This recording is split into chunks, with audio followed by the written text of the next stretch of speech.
Dear students, welcome to my channel. आज का हमारा टॉपिक है काइनेमेटिक चेन।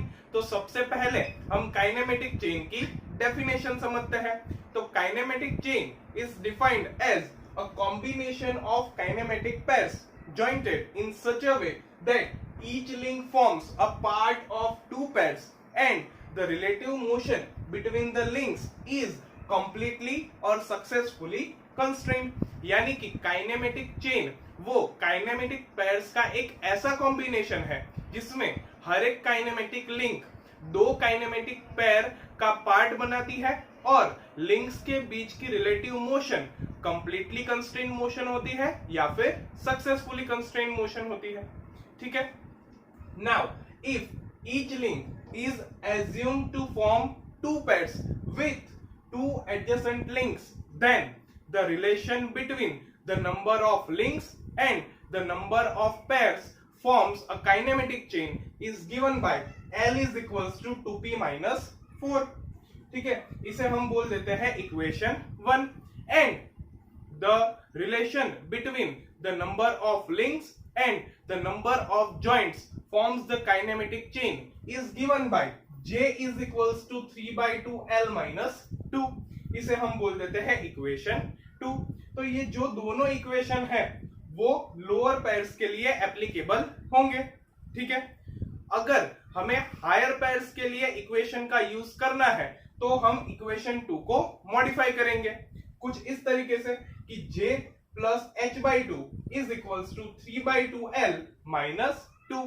तो ये इक्वेशन हायर पेयर्स के लिए एप्लीकेबल होगा। ठीक है। तो यहां पर L क्या है? Number of links. P क्या है? Number of lower pairs. J क्या है? तो नंबर ऑफ जॉइंट्स। और कैपिटल H क्या है? तो नंबर ऑफ हायर पेयर्स। ठीक है। Next topic, AW claims criteria of constraint rule. ठीक है। तो ये AW क्लेम का जो रूल है वो हमें काइनेमेटिक चेन स्ट्रक्चर है, कंस्ट्रेंट है या अनकंस्ट्रेंट है वो बताता है। ठीक है। तो उसकी कंडीशंस देख लेते हैं। सबसे पहला, ये जो दोनों इक्वेशन है उसमें अगर left hand side is greater than right hand side होगा तो वो लॉक चेन होगी या फिर उसे हम स्ट्रक्चर बोल सकते हैं। ठीक है। अगर इन दोनों इक्वेशन में left hand side is equals to right hand side होगा तो वो चेन कंस्ट्रेंट होगी। ठीक है। नेक्स्ट, अगर इन दोनों इक्वेशन में left hand side is less then right hand side होगा तो वो चेन अनकंस्ट्रेंट होगी। ठीक है। अभी हम AW प्लेन का क्राइटेरिया ऑफ कंस्ट्रेंट एग्जांपल की मदद से समझते हैं। ठीक है। तो यहां पर केस 1 में देखिए हमने 3 लिंक्स का एक अरेंजमेंट लिया हुआ है। ठीक है। अभी डायग्राम की मदद से क्लियर है कि यहां पर नंबर ऑफ लिंक्स 3 है, नंबर ऑफ पेयर्स भी 3 है और नंबर ऑफ जॉइंट्स भी 3 है। ठीक है। तो अभी देखिए हमारे पास दो इक्वेशंस है। पहला L is equals to 2p minus 4 और दूसरा J is equals to 3/2 L minus 2।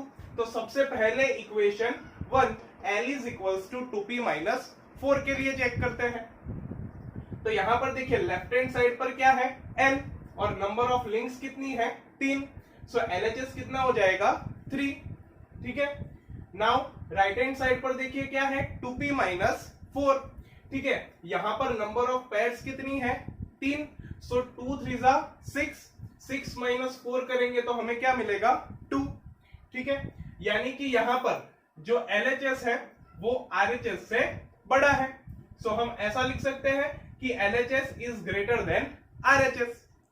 ठीक है। अभी हम दूसरा इक्वेशन ले रहे हैं। वो क्या था? J is equals to 3/2 L minus 2। ठीक है। तो यहां पर देखिए लेफ्ट हैंड साइड पर क्या है? J और यहां पर नंबर ऑफ जॉइंट्स क्या है? 3। सो LHS इज इक्वल्स टू 3। अभी देखिए राइट हैंड साइड पर क्या है? तो 3/2 L माइनस 2 और यहां पर L यानी कि नंबर ऑफ लिंक्स कितनी है? 3। ठीक है। तो वो वैल्यू हम यहां पर रखेंगे तो क्या होगा? 3 3 जा 9/2 यानी कि 4.5। 4.5 माइनस 2 यानी कि 2.5।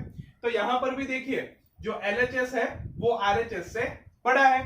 सो हम यहां पर क्या लिख सकते हैं, LHS is greater than RHS। ठीक है, तो यहां पर दोनों इक्वेशन में हमें कंडीशन क्या मिल रही है, LHS is greater than RHS। ठीक है, यानी कि ये लॉक चेन होगी या फिर उसे हम स्ट्रक्चर भी बोल सकते हैं। ठीक है, तो लॉक चेन का मीनिंग क्या होता है कि यहां पर लिंक्स के बीच में कोई भी रिलेटिव मोशन नहीं होगी। ठीक है, और ये जो स्ट्रक्चर्स होते हैं उसका यूज ट्रस में होता है, जो ब्रिज, टावर और प्लेटफॉर्म बनाने के काम में आता है। ठीक है, अभी देखिए यहां पर हम केस 2 ले रहे हैं जिसमें हमने 4 लिंक का अरेंजमेंट लिया हुआ है। ठीक है, तो डायग्राम की मदद से हम ऐसा क्लियरली बोल सकते हैं कि यहां पर नंबर ऑफ लिंक्स 4 है, नंबर ऑफ पेयर्स भी 4 है और नंबर ऑफ जॉइंट्स भी 4 है। ठीक है, अभी इसके लिए हम दोनों इक्वेशन के लिए कंडीशन चेक करते हैं। तो पहला इक्वेशन क्या है, L is equals to 2p minus 4। तो यहां पर लेफ्ट हैंड साइड पर क्या है, L। ठीक है, और यहां पर नंबर ऑफ लिंक्स क्या है, 4। सो LHS इज इक्वल्स टू 4। ठीक है, अभी देखिए राइट हैंड साइड पर क्या है, 2p माइनस 4 और यहां पर नंबर ऑफ पेयर्स कितनी है, 4, तो उसकी वैल्यू हम यहां पर रख देते हैं। सो RHS क्या हो जाएगा, 2 4 जा 8, 8 माइनस 4 यानी कि 4। ठीक है, तो यहां पर LHS और RHS इक्वल आ रहा है। So LHS is equals to RHS। ठीक है, अभी दूसरा इक्वेशन देखते हैं। तो यहां पर क्या है दूसरा equation, J is equals to 3/2 L minus 2। तो यहां पर लेफ्ट हैंड साइड पर है J यानी कि नंबर ऑफ जॉइंट्स जो कि 4 है। So LHS is equals to 4। ठीक है, राइट हैंड साइड पर क्या है, 3/2 L माइनस 2। यहां पर नंबर ऑफ लिंक्स कितनी है, 4। सो यहां पर हम क्या लिखेंगे, L की जगह 4। सो 3/2 मल्टीप्लाई बाय 4। तो यहां पर 2 2 जा 4 हो जाएगा। ठीक है, तो यानी यहां पर 2 बचा। सो 3 2 जा 6, 6 माइनस 2 इज इक्वल्स टू 4। ठीक है, तो यहां पर भी हमें LHS और RHS इक्वल मिल रहा है, यानी कि LHS is equals to RHS। ठीक है, तो यहां पर कंडीशन कौन सी हो रही है कि LHS is equals to RHS, यानी कि चेन कंस्ट्रेंट होगी। ठीक है, और इसे हम 4 बार मैकेनिज्म भी बोल सकते हैं। ठीक है, और इसका मीनिंग क्या हुआ कि लिंक्स के बीच में कंप्लीटली या सक्सेसफुली कंस्ट्रेंट मोशन होगी। ठीक है, नाउ केस 3। यहां पर हमने 5 लिंक का अरेंजमेंट लिया हुआ है। ठीक है, और डायग्राम की मदद से हम ऐसा बोल सकते हैं कि यहां पर नंबर ऑफ लिंक्स है 5, नंबर ऑफ पेयर्स भी है 5 और नंबर ऑफ जॉइंट भी है 5। ठीक है, तो यहां पर भी हम दोनों इक्वेशन के लिए कंडीशन चेक करते हैं। ठीक है, पहला इक्वेशन है L is equals to 2p minus 4। So left hand side पर है L और नंबर ऑफ लिंक्स है 5। ठीक है, राइट हैंड साइड पर है 2p माइनस 4 और यहां पर नंबर ऑफ पेयर्स है 5। सो यहां पर हम p की जगह क्या रखेंगे, 5। सो 2 5 जा 10, 10 माइनस 4 यानी कि 6, यानी कि यहां पर RHS की वैल्यू LHS से ज्यादा है। सो हम ऐसा लिख सकते हैं कि LHS is less than RHS। ठीक है, अभी दूसरा इक्वेशन देखते हैं, J is equals to 3/2 L minus 2। तो यहां पर लेफ्ट हैंड साइड पर क्या है, J यानी कि नंबर ऑफ जॉइंट्स, तो वो कितने हैं, 5। ठीक है, राइट हैंड साइड पर क्या है, 3/2 L माइनस 2 और यहां पर नंबर ऑफ लिंक्स कितनी है, 5। तो यहां पर हम L की जगह 5 लिख देंगे। सो ये क्या हो जाएगा, 3/2 मल्टीप्लाई बाय 5 माइनस 2। 3 5 जा 15, 15/2 यानी कि 7.5। 7.5 माइनस 2 करेंगे तो हमें क्या मिलेगा, 5.5। यानी यहां पर भी क्या हो रहा है कि RHS की वैल्यू जो है वो LHS की वैल्यू से ज्यादा मिल रही है। ठीक है, तो हम यहां पर ऐसा लिख सकते हैं कि LHS is less than RHS। ठीक है, तो यहां पर कंडीशन कौन सी आ रही है कि LHS is less than RHS। तो हम यहाँ पर ऐसा बोल सकते हैं कि चेन इज अनकंस्ट्रेंड। ठीक है, और इसका मीनिंग क्या होता है कि लिंक्स की बीच की relative motion completely constrained motion नहीं है। ठीक है, now types of joints in a kinematic chain. तो काइनेमेटिक चेन में मेन 3 तरीके के जॉइंट्स आते हैं। पहला बाइनरी जॉइंट, दूसरा टर्नरी जॉइंट, तीसरा क्वार्टरनरी जॉइंट। ओके, तो सबसे पहले समझते हैं बाइनरी जॉइंट। तो व्हेन टू लिंक्स और elements are joined at the same connection, then such type of joint is known as binary joint. यानी कि अगर दो लिंक्स या एलिमेंट्स एक ही कनेक्शन पर ज्वाइन हो रहे हैं तो ऐसे जॉइंट को हम क्या बोलेंगे, binary joint. For example 4 bar chain और 4 bar mechanism as shown in figure. तो यहां पर डायग्राम में देखिए, यहां पर 4 बाइनरी जॉइंट्स है, A B C and D. ठीक है, नाउ नेक्स्ट टर्नरी जॉइंट। तो when 3 links or elements are joined at the same connection, then such type of joint is known as ternary joint। यानी कि अगर 3 links या element एक ही connection पर join हो रहे हैं तो ऐसे जॉइंट को हम टर्नरी जॉइंट बोलेंगे। ठीक है, फॉर एग्जांपल यहां पर डायग्राम में हमने 6 लिंक वाली एक चेन ली है। ठीक है, और यहां पर टोटल 5 जॉइंट है, जिसमें से 3 जॉइंट ए डी और ई बाइनरी जॉइंट है और 2 जॉइंट्स बी और सी टर्नरी जॉइंट्स है। ठीक है, अभी आपको मैं एक इंपॉर्टेंट चीज बता रहा हूं कि 1 ternary joint is equivalent to 2 binary joints. यानी कि एक टर्नरी जॉइंट 2 बाइनरी जॉइंट के बराबर होता है। ठीक है, तो आपको एग्जाम में ऐसा पूछ सकते हैं कि सपोज ये कोई डायग्राम दिया हुआ है जो कि एक चेन है और इसमें इतनी लिंक्स है, so total number of binary joints find करो।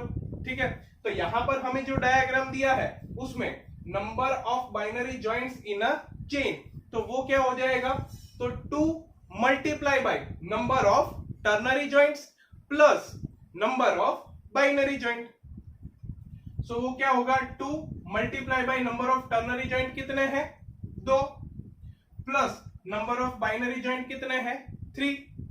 सो 2 2 जा 4, 4 प्लस 3 यानी 7। ठीक है, सो यहां पर number of binary joints in a chain कितने हो जाएंगे, 7। ठीक है, नाउ नेक्स्ट क्वार्टरनरी जॉइंट। तो व्हेन 4 लिंक्स और elements are joined at the same connection, then such type of joint is known as quaternary joint. ठीक है, फॉर एग्जाम्पल यहां पर हमने डायग्राम में 11 लिंक वाली एक चेन ली है। ठीक है, जिसमें एक बाइनरी जॉइंट है जो कि है डी, 4 टर्नरी जॉइंट है ए सी ई एंड एफ और 2 क्वार्टरनरी जॉइंट है बी एंड जी। ठीक है, अभी यहां पर भी मैं आपको एक इंपॉर्टेंट चीज बताऊंगा कि 1 quaternary joint is equivalent to 3 binary joints. यानी कि एक क्वार्टरनरी जॉइंट 3 बाइनरी जॉइंट के बराबर होता है। ठीक है, तो यहां पर भी हमें क्या फाइंड करना है, number of binary joints in a chain. ठीक है, तो अभी देखिए एक ये रिलेशन हुआ कि एक क्वार्टरनरी जॉइंट बराबर 3 बाइनरी जॉइंट्स, और दूसरा रिलेशन क्या था, एक ternary joint is equals to 2 binary joints. ठीक है, तो यहां पर हम क्या लिखेंगे, सबसे पहले number of binary joint plus 2 into number of ternary joint plus 3 into number of quaternary joints.